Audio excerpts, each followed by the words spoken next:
இந்த கிறிஸ்துமஸை இன்னும் அழகாக்க காஞ்சிபுரம் SM சில்க்ஸில் 60% வரை சிறப்பு தள்ளுபடி. அருகில் உள்ள ஷோரூமை இப்பவே விசிட் பண்ணுங்க. எஸ், வீடு, ஸ்கூல்ஸ், ஹோட்டல்ஸ், ஸ்டோர் ரூம் இங்கெல்லாம் பார்ட்டிஷன் வால் கட்டணும்னாலும் இப்போ பில்டிங் ஓனர்ஸோட first choice Renocon Rapid Wall Panels. No compromise. உங்க சைடுலயும் எங்க சைடுலயும். It's a GT promise. GT Holidays, South India's #1 travel brand. திரைப்படத்தை பொறுத்த மட்டும் வயலன்ஸ் எக்கச்சக்கமாக இருக்குது. ஆன்டி நேஷனல் வார்த்தைகள் நிறையா இருக்குது. அரசாங்கத்துக்கு எதிராக பொனிச்சுருட்டோட வார்த்தைகள் இருக்குது. இதையெல்லாம் எப்படி ஒரு சென்சார் போர்டு அலோவ் பண்ண முடியும்? அது மட்டும் இல்லாமல் நீங்கள் அதனுடைய ப்ரிவியூ பேனர்லாம் பார்க்கலாம். ஒரு பெரிய பிரம்மாண்டமான ஒரு ஆயுதம், ஒரு கலப்பை மாதிரி எடுத்துகிட்டு வந்து அடிக்கிற மாதிரி இளைஞர்கள் மத்தியில் அது என்ன செய்தியை கொண்டு செல்லும்? இதெல்லாம் கட்டுப்படுத்த வேண்டிய விஷயம். ஆதநேயர்களுக்கு அன்பு வணக்கம். இன்று நம்மோடு தமிழக பாஜகவின் பொருளாளர் திருமிகு SR சேகர் அவர்கள் இருந்துள்ளார். சார் வணக்கம் சார். சார் நலமா இருக்கீங்களா? சென்சார் போர்டை வச்சு ஒரு மிகப்பெரிய ஒரு அரசியல் போய்கிட்டு இருக்கு. நேற்றுக்கு தமிழக முதலமைச்சர் ஒரு கருத்தை ஒன்று சொல்லியிருக்காங்க. ED, CBI, IT வரிசையில் சென்சார் போர்டும் மத்திய அரசினுடைய ஒரு ஏவல் துறையாக மாறிவிட்டது, ஒரு கைப்பாவையாக மாறிடுச்சு அப்படின்னு இந்த ஜனநாயகன் அதே போல் வந்து இந்த பராசக்தி சென்சார் தொடர்பாக கருத்து சொல்லியிருக்காரு. இதை பற்றி உங்களுடைய கருத்து என்ன சார்? முதலமைச்சர் முதல்ல சொந்தமாக பேசுறது இல்லை, பேச முடியாது அவரால். முதலமைச்சர் அவங்க கட்சியில் இருக்கக்கூடிய மேடை பேச்சாளர், இந்த ஒரு மறைந்த தீப்புரி ஆறுமுகத்தர் இருந்தார், அவரை மாதிரி பேசுகிறாரு. ஒரு மாநில முதலமைச்சருக்கு ED, சென்சார் போர்டு, IT இதுக்கெல்லாம் என்ன ரூல்ஸ் அண்ட் ரெகுலேஷனுங்கிறது கட்டாயமாக தெரிஞ்சிருக்கும். இது வெறும் அரசியல் அவர் பேசுகிறது முழுசா. சென்சார் போர்டை பொறுத்த மட்டும் அதனுடைய உறுப்பினர்கள் அதற்கான முதல்ல கண்டனங்களை தெரிவிச்சிருக்காங்க. அதை அந்தந்த இடத்துல ஸ்டாப் பண்ணியிருக்காங்க. அதுக்கு என்ன எடிட்டிங்கில் என்னெல்லாம் செய்யணும்னு முதலே சொல்லியிருக்காங்க. ஒன்று. ரெண்டாவது விஷயம் அந்த நாம்ஸ் பிரகாரத்தை தவிர அவங்களால பண்ண முடியாது. இந்த திரைப்படத்தை பொறுத்த மட்டும் எப்போதுமே சென்சார் பண்ணணும்னா அதை வரிசையில் தான் வரணும். இந்த ரயில்வே டிக்கெட் வாங்குற மாதிரி இவங்க கடைசியாக EQவில் போகிற மாதிரி கடைசியாக 19ஆம் தேதி தான் வந்திருக்காங்க. அதனால் இது முழுக்க அரசியல். வயலன்ஸ் எக்கச்சக்கமாக இருக்குது. ஆன்டி நேஷனல் வார்த்தைகள் நிறையா இருக்குது. அரசாங்கத்துக்கு எதிராக பொனிச்சுருட்டோட வார்த்தைகள் இருக்குது. இதையெல்லாம் எப்படி ஒரு சென்சார் போர்டு அலோவ் பண்ண முடியும்? அது மட்டும் இல்லாமல் நீங்கள் அதனுடைய ப்ரிவியூ பேனர்லாம் பார்க்கலாம். ஒரு பெரிய பிரம்மாண்டமான ஒரு ஆயுதம், ஒரு கலப்பை மாதிரி எடுத்துகிட்டு வந்து அடிக்கிற மாதிரி இளைஞர்கள் மத்தியில் அது என்ன செய்தியை கொண்டு செல்லும்? ரியலில் நடக்கக்கூடியதா? ரவுடிகளே செய்ய முடியாத விஷயத்தை ஒரு திரைப்பட நடிகர் செய்கிறாரு. இதெல்லாம் கட்டுப்படுத்த வேண்டிய விஷயம். இதுக்கு நான் முதலமைச்சர் கேட்குறேன். இவ்வளோ விஷயம் நான் மக்களுக்காக சொல்கிறேன், முதலமைச்சருக்கு சொல்ல. முதலமைச்சருக்கு சொன்னாலும் புரியாது, இது சொல்கிறது தெரியாமலும் இருக்க வாய்ப்பு இல்லைன்னு நான் நினைக்கிறேன். நான் முதலமைச்சர் கேட்குறேன், நீங்கள் இந்த திரைப்படத்தை ஏன் இப்போ ஆதரிக்கிறீங்க? இந்த சென்சார் போர்டை இப்போ ஏன் எதிர்க்கிறீங்க? உங்களுக்கு காரணம் என்னங்கிறத சொல்லுங்கள். இவ்வளோ நாளைக்கு ஏன் அமைதியாக இருந்தீங்க? கடைசி நேரத்தில் ஏன் சொல்கிறீங்க? காங்கிரஸ் கட்சியெல்லாம் சேர்ந்துட்டு உங்களை கவுக்கிறதுக்காக முயற்சி பண்ணுறாங்கங்கிறதுக்காக நீங்கள் ஒரு என்ன சொல்கிறாங்க, சேஃப்கார்டிங் பண்ணுறீங்களா?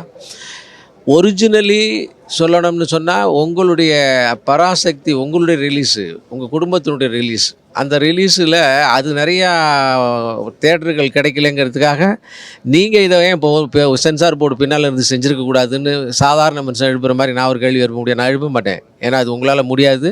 ஆனால் பிரச்சாரங்கள் நீங்கள் செய்கிறீங்க. உங்களுடைய பிரச்சாரம் பாலுக்கும் காவல் பூனைக்கும் தோழன் மாதிரி.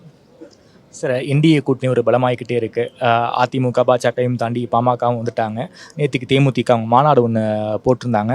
அதில் யார் கூட கூட்டணி என்பது நான் முடிவு பண்ணிட்டேன். அது எப்போ சொல்ல வேண்டிய நேரத்தில் சொல்லுவேன். ஒரு சஸ்பென்ஸோடு போயிருக்காங்க. என்ன சார் நடக்க வாய்ப்பு இருக்குது? NDA கூட்டணியில் யாரெல்லாம் வருவதற்கு வாய்ப்பு இருக்குது சார்? 6 மாதத்துக்கு முன்னாலேருந்து நான் தொடர்ந்து சொல்லிகிட்டு இருக்கேன். பீகாரில் தேர்தல் அறிவித்து நாமினேஷன் ஃபைல் பண்ணுறதுக்கு 2 நாள் முன்னாலே வரலாம் தமிழ்நாட்டில் இன்றைக்கு இருக்கிற நிலைமை தான் இருந்துச்சு. ஆனால் அத்தனை கட்சிகளும் ஒன்று சேர்ந்து தேர்தலில் நாங்கள் சந்தித்தோம், ஜெயித்தோம். அது பாஜகவுக்கு சவால் இல்லை, சாதாரணமான விஷயம். ஆனால் பத்திரிகையாளர்களுக்கு நல்ல டின்னர், என்ன வேணாலும் பேசுகிற மாதிரி உங்களுக்கு செய்தி இருக்குது. இப்பயே ஸ்டாலினுடைய தரப்பு கை கால் உதற ஆரம்பிச்சிருச்சு, பயப்பட ஆரம்பிச்சிட்டாங்க. காங்கிரஸ் கொடுத்த இடைஞ்சல்கள் மட்டுமல்ல, அவங்க அரசாங்கத்தில் இருக்கக்கூடிய ஆன்டி இன்கம்பன்சி ஃபேக்டரும் திமுக ஆட்சியிலிருந்து துடைத்து எறியப்படுகின்ற அளவுக்கு மிக பிரம்மாண்டமான கூட்டணி, மிக பிரம்மாண்டமான அளவில் வெல்வோம். அது தெரிந்து போனதால் இப்போது திமுக தரப்பு பயந்துருக்கிறது. உங்களுக்கு தகவல் சொல்கிறதா இருந்தால் தேமுதிக சேரும், TTV சேருவார், OPS சேருவார், சசிகலா அம்மா வருவாங்க, இன்னும் ஒரு 10 கட்சி பேர் சொல்லுங்கள், அதெல்லாம் வருவாங்கன்னு இப்போ நான் சொல்லிட்டேன்னா உங்களுக்கு சஸ்பென்ஸாக இருக்காது.